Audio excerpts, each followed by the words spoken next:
negatifnya Pak Hasan, tetapi dari segi positifnya mungkin ya perlu juga kita lihat ya.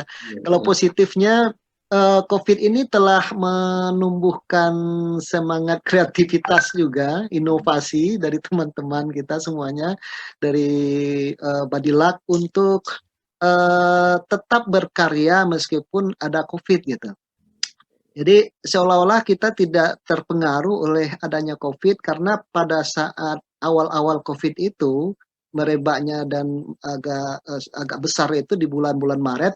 Di bulan Maret itu kita sudah merencanakan untuk pelaksanaan fit and proper test secara virtual, Pak Hasan. Jadi gagasan untuk pelaksanaan fit and proper test virtual itu jauh sebelum COVID sebenarnya itu. Jadi sebelum COVID ada, kita sudah merencanakan itu. Jadi kita sudah rapat beberapa kali dengan teman-teman di Direktorat Pembinaan Tenaga Teknis, bagaimana anggaran yang ada ini bisa kita optimalkan dengan tidak perlu mendatangkan para peserta fit and proper test ke Jakarta. Karena kalau didatangkan ke Jakarta itu anggarannya besar dan tahun-tahun sebelumnya juga tidak semuanya bisa dibiayai oleh negara. Nah, mereka harus bayar sendiri tiketnya. Yang bisa dibayarkan negara hanya hotel, kemudian mungkin ya paket hotel itu dan uang saku kayaknya enggak juga ya. Jadi eh, waktu itu kami berpikir saya sampaikan kepada teman-teman bagaimana supaya kita bisa menghemat mereka tidak perlu datang cukup secara online saja karena saya waktu itu melihat pelaksanaan ujian nasional juga secara online, kemudian penerimaan mahasiswa baru, kemudian juga untuk rekrutmen pegawai gitu secara online dengan sistem CAT. Bisa nggak kita lakukan seperti itu, gitu kan sistem CAT saja. Nah, setelah ide itu dilemparkan, banyak yang merespon positif. Pak Dirjen justru tertarik untuk ya silakan dipelajari, kemudian dilaksanakan sebagaimana yang ide-ide yang telah disampaikan tadi katanya. Kemudian bersamaan dengan itu terjadilah bencana ini COVID. Nah, sehingga itu lebih mendorong mempercepat untuk keinginan kita merealisasikan apa yang sudah kita sudah kita usulkan di awal tadi. Nah, kemudian dilaksanakan pertama kali Badilak melaksanakan fit and proper test secara virtual dan itu mendapatkan apresiasi yang luar biasa atas dukungan seluruh teman-teman di bagian IT.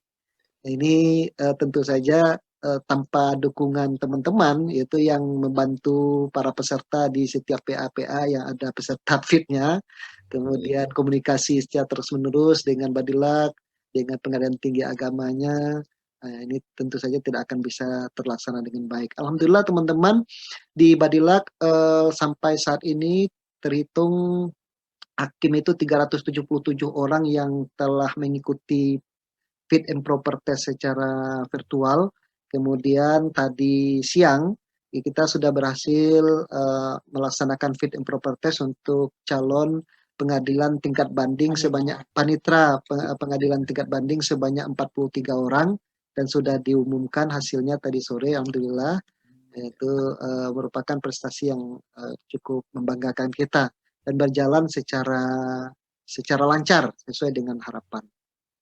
Kemudian selain itu muncul ide-ide baru, ada yang idenya PTSP online, kemudian dibantu dengan teman-teman, tim IT seluruhnya dibikin PTSP online, kemudian kita juga melaksanakan pembinaan-pembinaan secara virtual, dan itu juga sudah berlangsung dengan sukses. Kemudian terakhir kita mengadakan event yang cukup besar, seminar nasional yang dihadiri oleh Bapak Wakil Presiden secara virtual dan itu alhamdulillah juga berjalan lancar.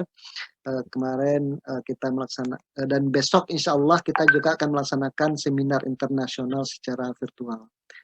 Dan beberapa kegiatan yang lain seperti